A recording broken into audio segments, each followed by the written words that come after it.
Hey Liz, it's me. So, since the weather is really nice today, I'm outside right now on the field that's right outside my apartment. I live like right back there, that one, straight up back, and around, that's right outside. And so, since it's really nice, I thought I'd come out and catch the last rays of sunlight. I just got back and I'm kind of tired, but I wanted to make this video while my experience is still fresh on my mind.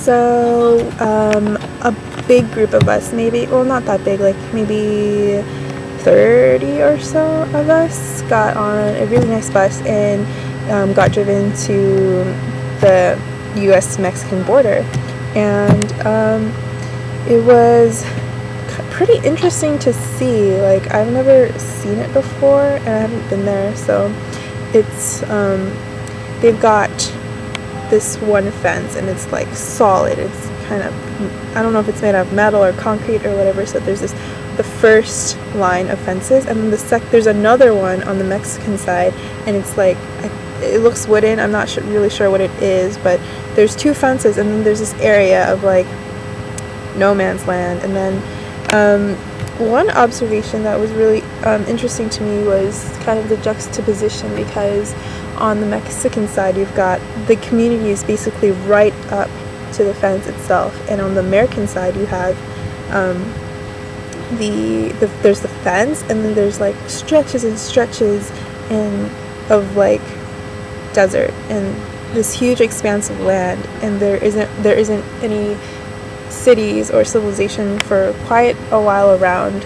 And I mean, obviously that makes sense because no one in the US is trying to get into Mexico, but it's just really interesting for me to see how one community is like right up against there and another one is just so isolated.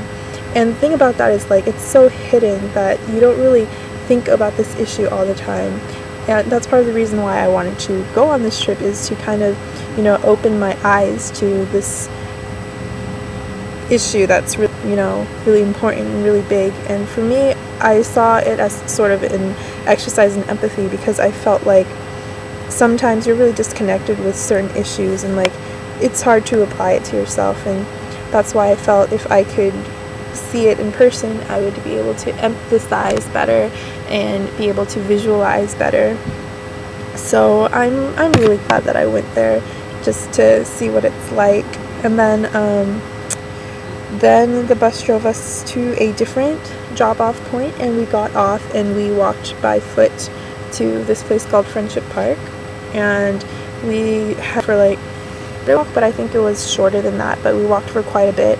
And we walked along the beach up to where the fence meets the ocean, or like, yeah, if you can visualize it. I don't know if I'm explaining it well enough, but we went there, and there is this place there called Friendship Park, and a couple of years ago it used to be this place, this like actual nice park where families could go and gather and kind of like have this intercultural kind of exchange, and like families who were living in the US could meet up with their relatives that haven't been able to immigrate, and they could just have a nice picnic there and stuff. But a couple years ago a new part of the fence was constructed, and basically a good part of the park was just demolished, and all that's left is this tiny patch of green grass and a bunch of benches, and it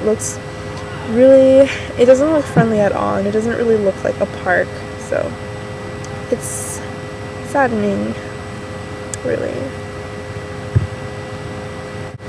Anyway, overall it was a really interesting experience, and I'm really glad I got to go, and I learned a lot, and it was pretty eye-opening. Anyway, I'm running out of battery, so I'm going to stop right now. But before that, I'll show you the next book I'm reading. It's actually Extremely Loud and Incredibly Close by Jonathan Safran Foer, and this is from the library, so it hasn't got the cover, but it's Extremely Loud and Incredibly Close.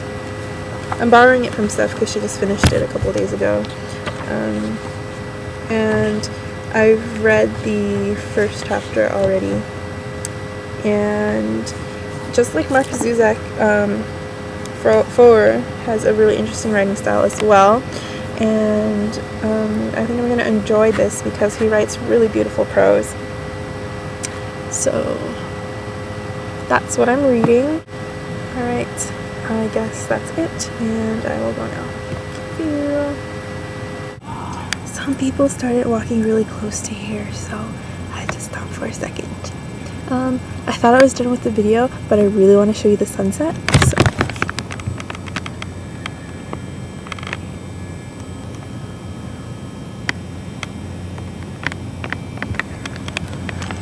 I don't think the colors are showing up, but it's really pretty. Like, the sun is this bright orange, and there's pink and purple streaks in the sky, and like the top is still blue, but it's fading, and there's like low clouds, and like it's really pretty.